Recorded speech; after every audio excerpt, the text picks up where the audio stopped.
আজকে হাসনাত আবদুল্লাহকে বলবো যে লাভ does not keep A record of রং। ভালোবাসা কখনো ভুলের হিসাব রাখে না। সে ভালোবাসার দাবি নিয়েই বলছি, আমাদের এই ক্ষুদ্র আয়োজনে আপনি ভুলের হিসাব রাখবেন না ইনশাআল্লাহ। আসসালামু আলাইকুম ওয়া রাহমাতুল্লাহি ওয়া বারাকাতুহু। আলহামদুলিল্লাহ, আল্লাহ তাবারক ওয়া তাআলার দরবারে আমরা লাখ কোটি শুকরিয়া জ্ঞাপন করছি, যিনি আমাদেরকে ঐতিহ্যধন্য দ্বীনি শিক্ষা প্রতিষ্ঠান, এই ভারতীয় উপমহাদেশের অন্যতম একটি আধ্যাত্মিক প্রাণকেন্দ্র নাগাইশ দরবার শরীফ কমপ্লেক্সের আওতাধীন ফয়েজিয়া রাজ্জাকে ইসলামিয়া দাখিল মাদ্রাসার 2025 সালে 10 বছর নিরলস প্রচেষ্টা চালিয়ে এই প্রতিষ্ঠানের একেবারে প্রান্ত সীমায় এসে যারা পরীক্ষায় অংশগ্রহণ করবে তাদের দোয়ার লক্ষ্যে আজকের আয়োজনে উপস্থিত হয়েছেন আমার হৃদয়ের কাছের মানুষ, অভিন্ন হৃদয়াংশ। এই বয়সে এসেও যাদের কথা শুনে উদ্বেলিত হই, যাদের চেতনায় নিজেকে একীভূত করতে পেরে উজ্জীবিত হই। যা আমরা পারলাম না, ওরা যা পেরে দেখিয়ে দিয়েছে, এজন্য মাঝে মাঝে নিজে খুব গর্ববোধ করি। আমাদের পরবর্তী প্রজন্ম যাকে আইডল হিসাবে মেনে নিয়েছে, আইকন হিসাবে মেনে নিয়েছে, আমার আদরের ধন, আমার কলিজার টুকরা, মঞ্চে ময়দানে যখন কথা বলি, যাদেরকে নিয়ে প্রাউড ফিল করি, গর্ববোধ করি, তেমনি এক অকৃত্রিম ভালোবাসার ধন। বাংলাদেশ বদলে দেওয়ার জন্য যারা জীবন বাজি রেখে লড়তে শিখেছে এবং দৃঢ় শপথ গ্রহণ করে যারা বাংলাদেশকে জগদ্দল পাথরের হাত থেকে মুক্তি দিয়ে নতুন বাংলাদেশ বিনির্মাণে স্বপ্ন দেখাতে যারা আমাদেরকে একীভূত করেছে, সেই স্বপ্নের ফেরিওয়ালা, যারা যৌবনদীপ্ত প্রাণ, আমার কলিজার টুকরা, আমার আদরের ধন হাসনাত আবদুল্লাহ, আমি যাকে নিয়ে প্রাউড ফিল করি। যে মানুষটি আজকে নিজ থেকে আমাদের মাঝে এসে আমাদেরকে কৃতজ্ঞতা পাশে আবদ্ধ করে নিয়েছেন। আমরা ঋণী হয়ে গেলাম তার কাছে। যাকে দাওয়াত দিয়ে আনার কথা ছিল, সে নিজ থেকে ছুটে এসেছে এই অজপাড়া গায়ে নিবৃত পল্লীতে ভাঙ্গা রাস্তা ধরে। আমরা গর্ববোধ করছি, আমরা রক্তিম শুভেচ্ছা জানাচ্ছি এবং তার জন্য সেই লাইন দুটেই ব্যবহার করতে চাই। এখন যৌবন যাওয়ার, যুদ্ধে যাবার শ্রেষ্ঠ সময় তার। আমার সেই হাসনাত আবদুল্লাহ তার উৎকৃষ্ট উদাহরণ। আমি বিশ্বাস করি আমাদের এই ক্ষুদ্র আয়োজনে আমরা কিন্তু সময় নিয়ে আয়োজন করার মতো সুযোগ পাইনি। আমরা এখানে যতটুকু আয়োজন করেছি এটা আমাদের পূর্ব পরিকল্পিত আয়োজন ছিল, পূর্ব নির্ধারিত। সেখানে তাকে পেরে আমরা অভিভূত, আমরা মুগ্ধ, আমরা আনন্দিত। আর এই আয়োজনে ওনার মতো একজন মানুষকে নিয়ে আসা, এটা সত্যিই আমাদের জন্য বলতে গেলে লজ্জাজনক যে আমরা এত বড় মানুষকে এত ছোট আয়োজনে একীভূত করলাম, অনেকটা সমুদ্রকে যেন বোতলে ভরে নিয়ে আসলাম। আমরা আবার এটাও বিশ্বাস করি সে যেহেতু আমাদের পাশেরই এলাকার মানুষ। আমি ওই এলাকায় যখন ওয়াজে যেতাম, নিশ্চয়ই ও তখন হয়তো দৌড়ে দৌড়ে আমার মাহফিলে যেত, আমাকে এগিয়ে নিত, এই বিশ্বাস আমার আছে।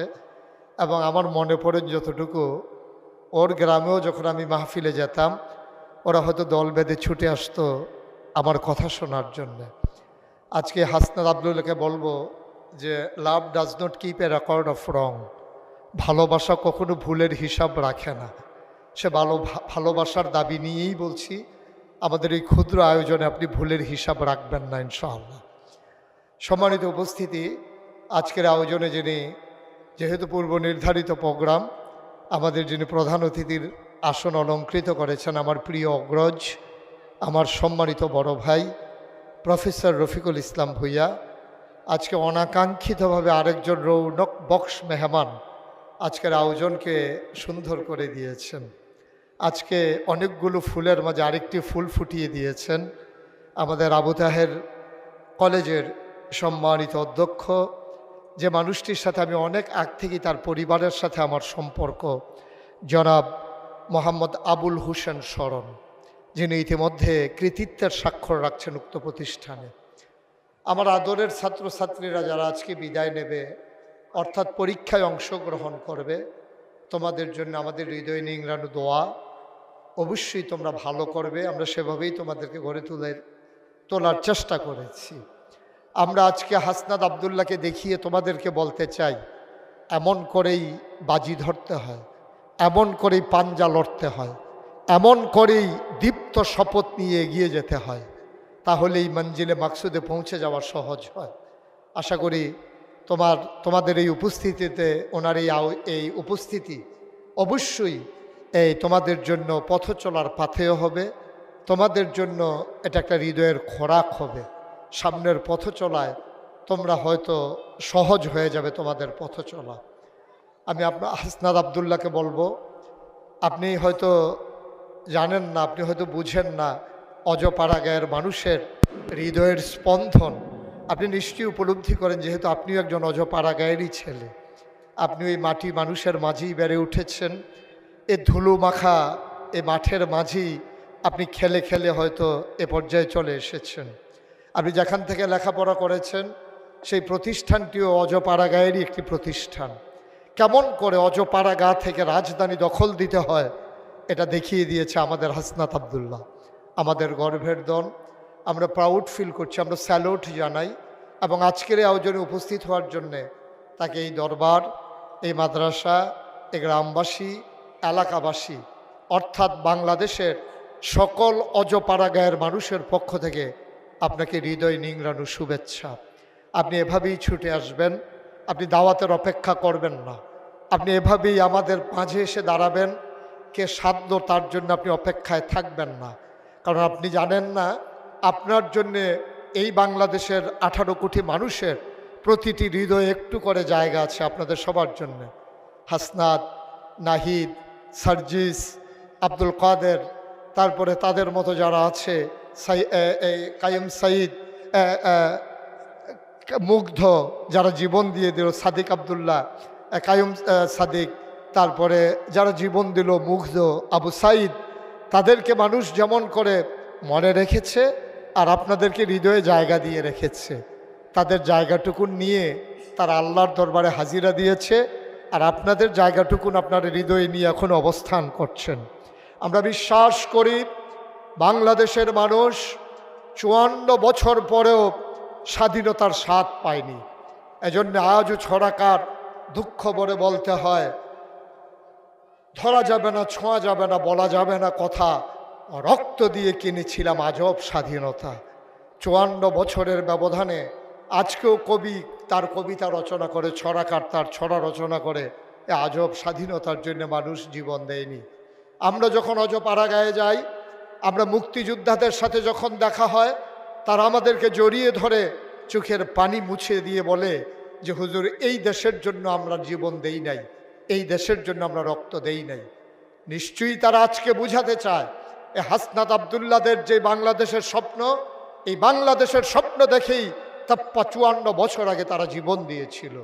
তাদের জীবন দেওয়া সার্থক হবে যদি আমাদের এই বৈষম্য বিরোধী ছাত্র আন্দোলনের ব্যানারে যারা কাজ করেছে, শুধু ছাত্রদের মাঝে নয়, একেবারে তৃণমূল পর্যায় থেকে সর্বোচ্চ পর্যায় পর্যন্ত, টপ টু বটম, একেবারে চৌকিদার থেকে শুরু করে প্রধানমন্ত্রী পর্যন্ত সব জায়গায় যখন বৈষম্যের অবসান ঘটবে, যেখানে ধনী নির্ধনের মাঝে বিভেদ থাকবে না, যেখানে রাজা আর প্রজার সম্পর্ক হবে না, যেখানে ধনী নির্ধনের সম্পর্ক হবে না, যেখানে নেতা আর কর্মীর সম্পর্ক হবে না, শ্রমিক আর মালিকের সম্পর্ক হবে না, যেখানে সম্পর্ক হবে আমার, তোমার, আমাদের, আমরা সবাই মিলে যদি আমাদের একটা বাংলাদেশ তৈরি করতে পারি, তাহলে আজকের পরিশ্রম সার্থক হবে। সুতরাং আমরা বিশ্বাস করি এই অজপাড়া গায়ের এই জনপদগুলোকে উন্নতির চরম শিখরে আরোহণের জন্যে তাদের নিশ্চয়ই প্ল্যান আছে, তাদের নিশ্চয়ই পরিকল্পনা আছে। মানুষগুলোর মুখে হাসি ফোটানোর জন্যে, দুঃখী মানুষের মাঝে এক মুঠো খাবার তুলে দেওয়ার জন্যে নিশ্চয়ই তাদের স্বপ্ন আছে।